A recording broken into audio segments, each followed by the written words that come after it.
안녕하세요. 백은영 작가입니다. 네, 오늘은요, 창업비도 교육비다 라는 주제로 얘기를 좀 해보려고 하는데요. 그 이유가 제가 지난번에 그 교육비에 대한 패러다임을 바꾸세요라는 그 동영상을 올렸는데 어머님들께서 그 내용을 많이 보셨더라고요. 그래서 그 2탄으로 창업비도 교육비다라는 이야기를 좀 오늘 해볼까 합니다. 제가 말씀드렸던 것처럼 지금 세계는 그 창업 열풍이라고 그러잖아요. 그래서 그 창업에 대해서 이제 아이들에게 교육을 시켜주는 그런 학교도 많이 설립되고 있고, 그리고 뭐 개인적으로 창업하는 아이들도 굉장히 많아지고 있고, 그리고 미래학자들도 앞으로의 시대에는 그 찰스 핸디라는 그 학자가 그랬죠. 그 앞으로는 코끼리의 시대는 가고 벼룩의 시대가 올 것이다. 그래서 몸집이 큰 대기업은 점점 사라질 것이고 벼룩이처럼 유연하게 잘 뛰어다니는 그런 1인 창업가의 1인 프리랜서의 시대가 올 것이다. 이런 이야기를 하고 있거든요. 그래서 제가 우리 아들한테 한번 물어봤어요. 요즘에 그 유튜버 중에 젊은 친구들이 많이 보는 유튜버가 뭐니? 누구니? 그랬더니 신사임당이라는 유튜버를 얘기를 해주더라고요. 젊은 친구들이 많이 보나 봐요. 그래서 이제 저도 들어가 봤죠.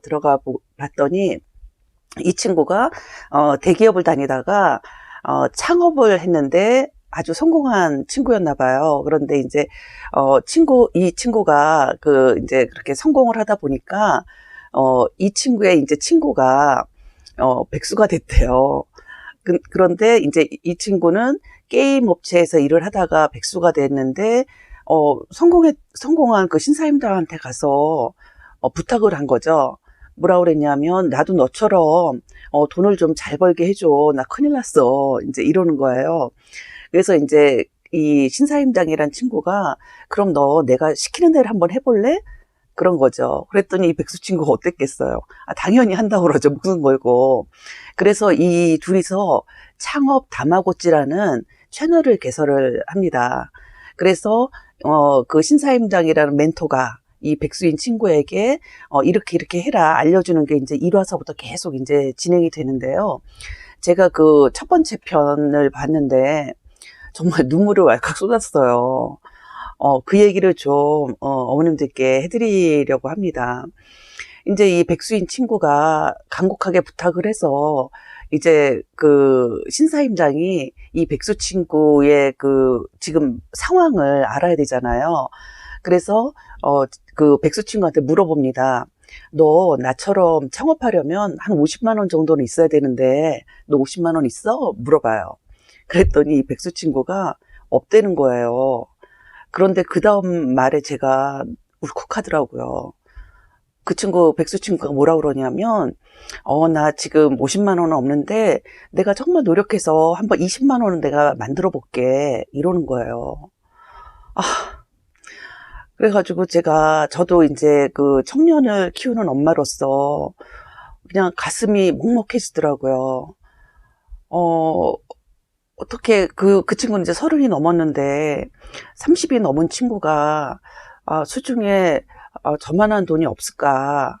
그게 너무 가슴이 먹먹했었는데 저는 나름대로 이렇게 생각을 해봤어요. 저 친구를 키우기 위해서 저 부모님들도 뭐 고등학교 다닐 때 사교육도 시키시고 하셨을 텐데 좀 아쉬운 면이 그 자녀의 미래를 위해 한 그 돈을 조금 마련해 주셨으면 어땠을까 하는 좀 안타까운 마음이 들더라고요. 그래서 저도 좀 다짐을 하게 되는 그런 그 영상이었거든요. 여러분들 어떠세요? 앞으로는 창업이 대세가 될 텐데 그 창업비도 교육비라는 생각이 제가 들었습니다. 제가 우리 아이 어렸을 때 살던 동네에 같은 아파트에 살던 그 선배 언니가 있었어요. 그런데 그 언니가 저한테 이런 말을 하더라고요. 나 우리 큰아들 고등학교 때 가회비로 쓰려고 나 1억 준비해놨다? 이러는 거예요. 그래서 그 당시에 저는 이제 결혼해서 얼마 안 됐고 이제 애들도 어리니까 깜짝 놀랐어요. 어머, 사교육비로 저렇게 많이 모았다는 사실도 좀 놀랬지만 1억이란 돈이 드나? 뭐 이런 생각을 한 거죠. 그러면서 나 큰아들 서울대 보내려고 한다고 이런 얘기를 해서 제가 깜짝 놀랐었거든요. 그런데 저는 이사를 가고 그 아이의 큰아들이 서울대를 갔는지는 모르겠으나 글쎄요. 지금 그 취업 시장을 봤을 때 물론 서울대 나와서 취업을 했을 수도 있겠죠. 그러나 지금 취업의 현실이 어떤가요? 정말 막막하잖아요. 그래서 그 언니를 만나보지 못했으나 과연 그 언니가 그 정도의 돈을 들여서 과연 이 아이가 취업을 했을까? 그런 어떤 의문도 살짝은 들더라고요.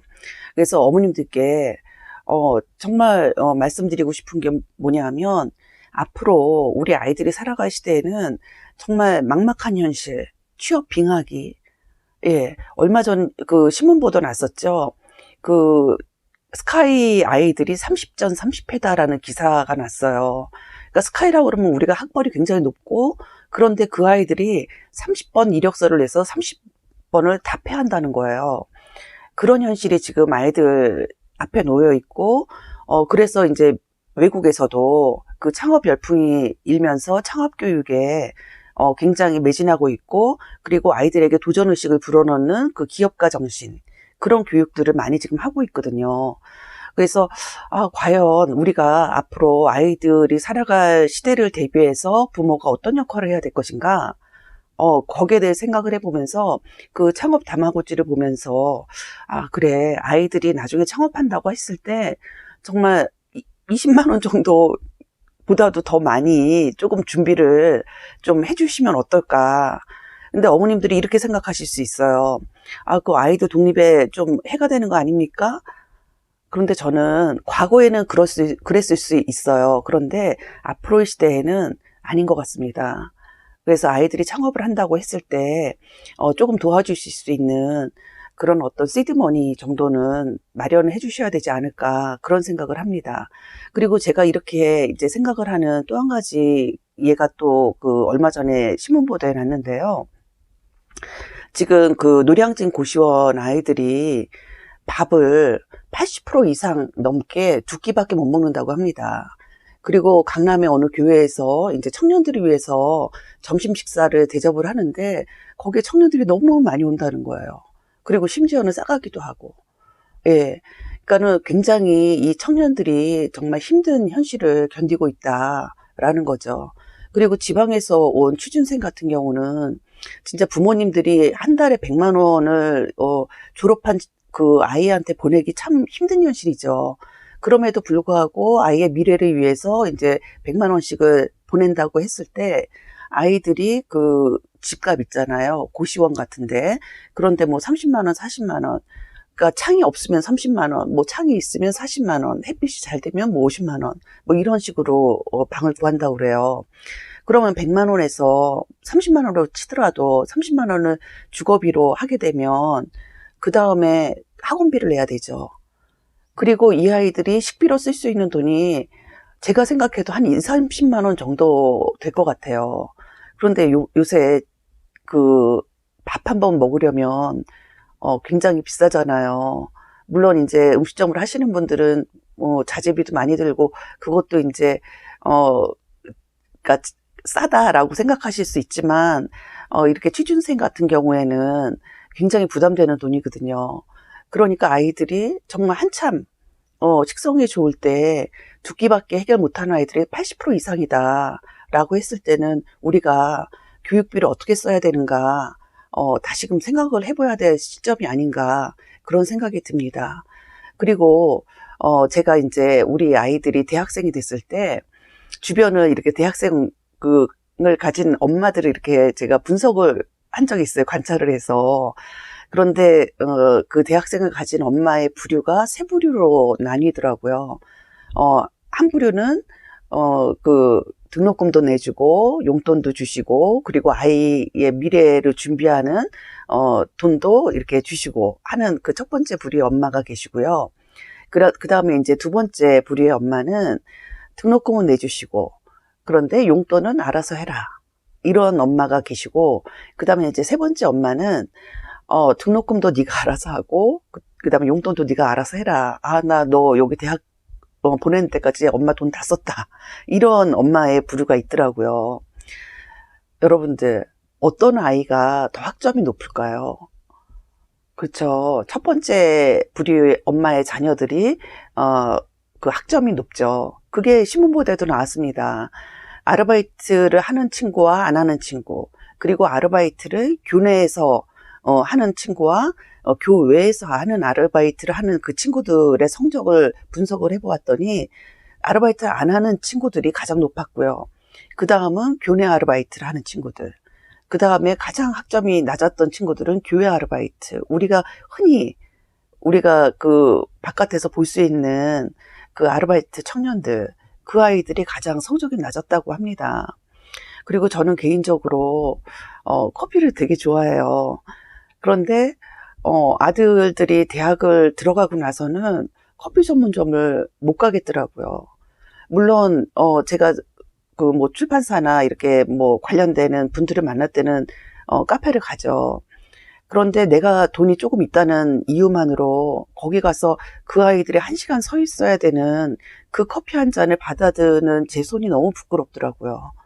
그래서 그 다음서부터 이렇게 안 가게 되고, 편의점이나 이렇게 카페 같은 데 가면 청년들의 눈을 바라보기가 참 미안하더라고요. 제 아이는 아니지만 참 애쓴다.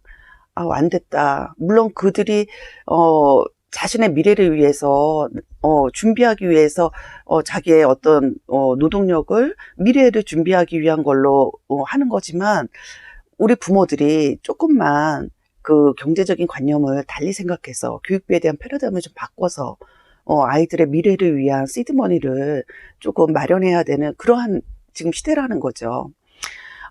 그 전 세계 인구의 0.2%밖에 안 되는 그 유대인들은요, 그 아이들이 그 5살 때서부터 경제 교육을 시키고 성인이 되는 그 13세에 5만 불을 갖다가 지인들, 친척분들이 모아서 준대요. 그게 마지막 돈이라고 해요, 주는. 그래서 이 아이들은 자기네들이 성인이 될 때까지 그 경제관념과 이 돈을 어떻게 정말 그 잃어버리지 않고 불릴 것인가 하는 그런 어떤 경제적인 관념을 갖고 산다고 하거든요. 그리고 그 일론 머스크라고 굉장히 리처드 브랜슨 같은 그 뭐죠? 영국 버진 그룹의 그 총수, 그분의 엄마는 이 리처드 브랜슨이 어렸을 때 창업을 한다고 했을 때 창업비를 대주셨다고 그래요. 15살 때. 예, 그래서 지금 이런 시대에 와 있지 않은가. 사교육비만이 교육비가 아니라 우리 아이들이 미래에 꿈을 키우기 위한, 또 아니면 실패를 하기 위한 교육비, 그러한 창업비도 교육비다 라는 생각을 가지시고 정말 아이의 꿈을 존중해 주시고 지원해 주시는 그 돈이 교육비라는 생각을 가지셨으면 합니다. 네, 사랑합니다.